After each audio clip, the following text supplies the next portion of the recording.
മാധ്യമ സ്ഥാപനങ്ങൾ പരസ്യത്തിൽ നിലനിൽക്കുന്ന സ്ഥാപനത്തിന് പരസ്യം വേണ്ടെന്ന് പറയാൻ പറ്റത്തില്ല. അത് അവരുടെ വരുമാനമാണ്. ഞങ്ങൾക്ക് പറ്റും, പക്ഷേ മറ്റൊന്നും പറ്റത്തില്ല. Your commercial model is different. ഇതിൽ വേറൊരു വ്യത്യാസമുണ്ട്.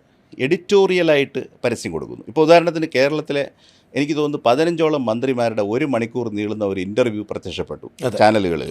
ഷാജൻ എപ്പോഴും കേട്ടിട്ടുണ്ടോ കേരള സംസ്ഥാനത്തിൻ്റെ ഭരണഘടനാ സ്ഥാനീയനായിട്ടുള്ള ഒരു മന്ത്രി അരമണിക്കൂറോ 1 മണിക്കൂറോ ഒരു പ്രൈവറ്റ് ന്യൂസ് ചാനലിന് സംസാരിക്കുന്നതിന് പൈസ ചാനലിന് അങ്ങോട്ട് കൊടുക്കുന്നു? അങ്ങോട്ട് കൊടുത്തു. കോടികൾ, കിഫ്ബിന്ന് കോടികൾ കൊടുത്തിട്ടാണ് ഈ 15 മന്ത്രിമാരുടെ ടോക്ക് ടൈം എടുത്തിരിക്കുന്നത്. ചുരുക്കി പറഞ്ഞാൽ കിഫ്ബി കേരളത്തിലെ പ്രധാനപ്പെട്ട ഇലക്ട്രോണിക് ചാനലുകളുടെ എല്ലാം ഏകദേശം 1 മാസത്തെ എയർ ടൈം ഈ ചാനലുകൾ ഒരു മാസത്തേക്ക് ഓടിച്ചത് കിഫ്ബിയാണ്.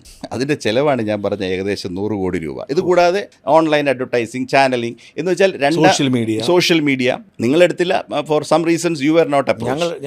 എന്തിനേറെ പറയുന്നു, ആ വളഞ്ഞ വഴിയിലൂടെ അപ്രോച്ച് ചെയ്തിരുന്നു. പ്രശസ്തമായ മോഹൻലാലിൻ്റെ ഇൻ്റർവ്യൂ, എനിക്ക് ലഭ്യമായ വിവരം അനുസരിച്ച് ക്ലിഫ് ഹൗസിനുള്ളിൽ ചിത്രീകരിച്ച ഇൻ്റർവ്യൂവിന് 12 ലക്ഷം രൂപയാണ് ചിലവ്. ആ ഇൻ്റർവ്യൂവിന് ഒരു ഡയറക്ടർ ഉണ്ടായിരുന്നു. എങ്ങനെയാണ് ഒരു അഭിമുഖത്തിന്, ഒരു ഭരണഘടനാ സ്ഥാനീയൻ്റെ ഇൻ്റർവ്യൂവിന് രണ്ടാമതൊരാൾ ഡയറക്റ്റ് ചെയ്യുന്നത് എങ്ങനെയാണ്? ചിന്തിക്കേണ്ട കാര്യമാണ്. ഇപ്പോൾ ഫീച്ചർ ഫിലിമോ നാടകമോ ഡയറക്റ്റ് ചെയ്യാനായിട്ട് ഇനി ഇതൊരു നാടകമായിരുന്നോ? എനിക്കറിയാൻ പാടില്ല.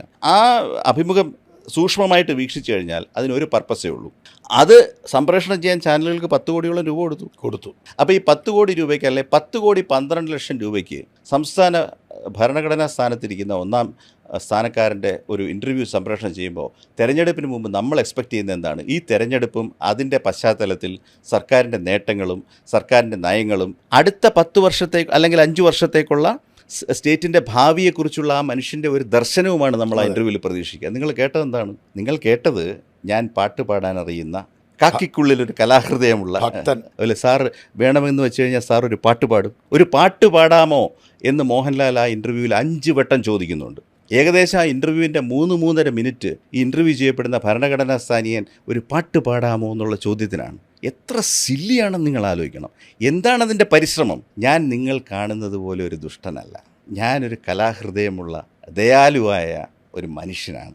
അപ്പോൾ ഞാൻ പറയുന്നത് അത് വളരെ പ്രധാനപ്പെട്ട ഒരു ഡിസ്കവറിയാണ്. കാരണം ഈ മീഡിയ കൺസൾട്ടൻ്റ് ഒരു കാര്യം മനസ്സിലാക്കിയിട്ടുണ്ട്. എന്താണ് പറയാൻ പറ്റുമോ? പിണറായിയുടെ ഒരു മോശം ഇമേജ് ഉണ്ട്, അത് മാറണം. അത് തിരുത്തിയില്ലെങ്കിൽ തെരഞ്ഞെടുപ്പിൽ തോൽവി സുനിശ്ചിതമാണ്. അതുകൊണ്ടാണ് 10 കോടി 12 ലക്ഷം രൂപയ്ക്ക് ഞാനൊരു ദയാലുവാണെന്ന് പറഞ്ഞു.